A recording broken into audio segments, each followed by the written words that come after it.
At least 6 people including a policeman were killed on July 1 in the latest violence in Burundi, as it awaits results from elections boycotted by the opposition and condemned internationally. Clashes broke out in the capital Bujumbura's Cibitoke district, an opposition area that has been one of the heartlands of protests against President Pierre Nkurunziza's defiant bid for a third term. While police said the deaths followed gunbattles with an armed group, witnesses said the police staged summary executions after being attacked. More than 70 people have been killed in 2 months of protests and a failed coup attempt sparked by the president's bid, with almost 144,000 refugees fleeing into neighbouring nations. 5 of those killed Wednesday were members of an armed group who were neutralised, police said, adding that they had seized weapons, including a rifle and a rocket-propelled grenade. They said 1 policeman also died in the firefight. Cibitoke was sealed off on July 1 by security forces, an AFP photographer said, and it was not possible to independently confirm police reports.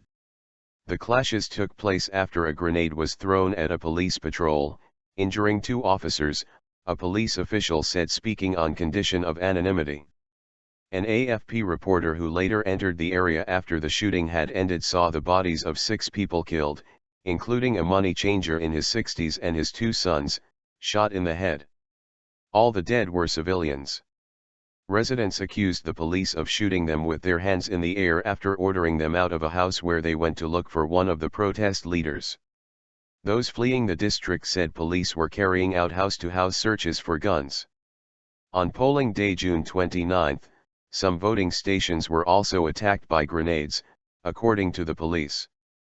The Election Commission claimed an enormous turnout in the local and general elections, despite many polling stations appearing quiet.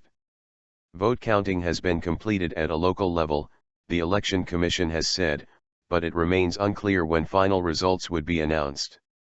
The ruling party is expected to win a sweeping victory. A combative Nkurunziza late June 30 asked the international community to respect our independence, adding that the elections had passed off very well.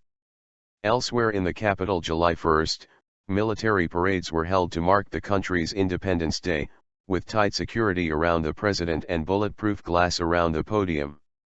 Almost 4 million people were registered to vote on June 29, but the opposition boycotted the polls, as they did in the last elections in 2010, claiming it was not possible to hold a fair vote given the climate of tensions.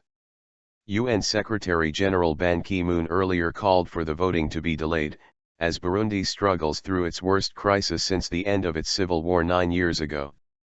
The European Union warned the polls would only exacerbate the profound crisis, while former colonial power Belgium said the polls were not credible and could further divide the country.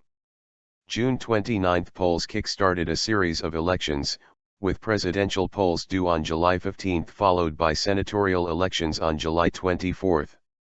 Opponents say Nkurunziza's bid for another term is unconstitutional and violates a peace accord that paved the way for the end of 13 years of civil war in 2006. Civil society groups backed the boycott in a joint statement calling on voters to skip the sham elections.